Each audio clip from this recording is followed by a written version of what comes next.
Sri Lanka.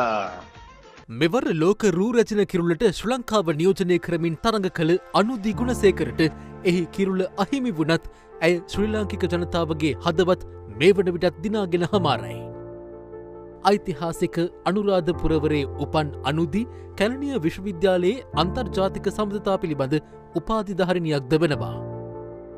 සමාජ ක්‍රියාකාරිණයක් ලෙසද මහඟු සේවාවක් සමාජයට ඉටු කිරීමට සමත් වූයේ ඇය විසින් නිර්මාණය කළ සහේලී පදනම් මගින්. ශ්‍රී ලාංකික කාන්තාවන්ගේ ඔසප් දරිද්‍රතාවය දුරු කිරීම සඳහා ඇය මෙම සහේලී පදනම ආරම්භ කර තිබෙනවා.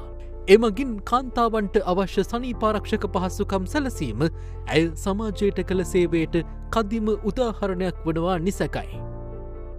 අනුදී පවසන අන්දමට ලෝක රූ රැජන තරගය සඳහා ඉදිරිපත්වීමට ඇයට කැමැත්තක් ඇතිව තිබෙන්නේ වයස අවුරුදු 17දී පමණ.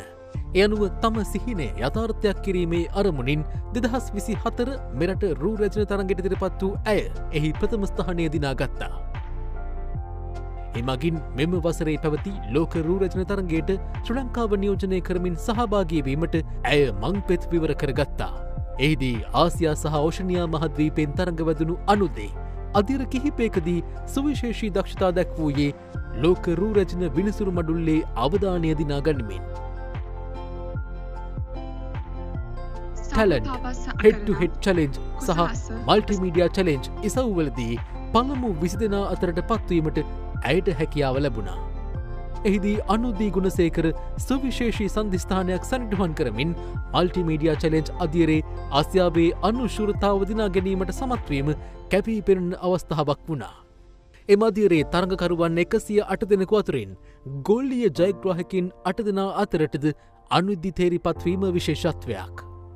ඒ මල්ටිමීඩියා චැලෙන්ජ් තරඟ අධීරෙන් මෙවන් ජයග්‍රහණයක් ලද පළමු ශ්‍රී ලාංකික රූ රැජන ලෙස ඉතිහාසයට එක්වෙමින්.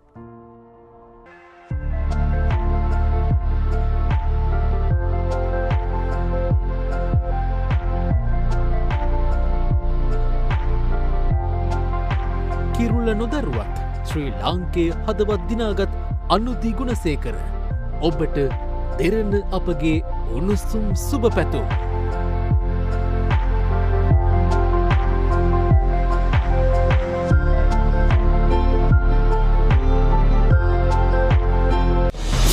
අද දෙරණ YouTube නාලිකාව YouTube අද දෙරණ දැන්ම සබස්ක්‍රයිබ් කරන්න.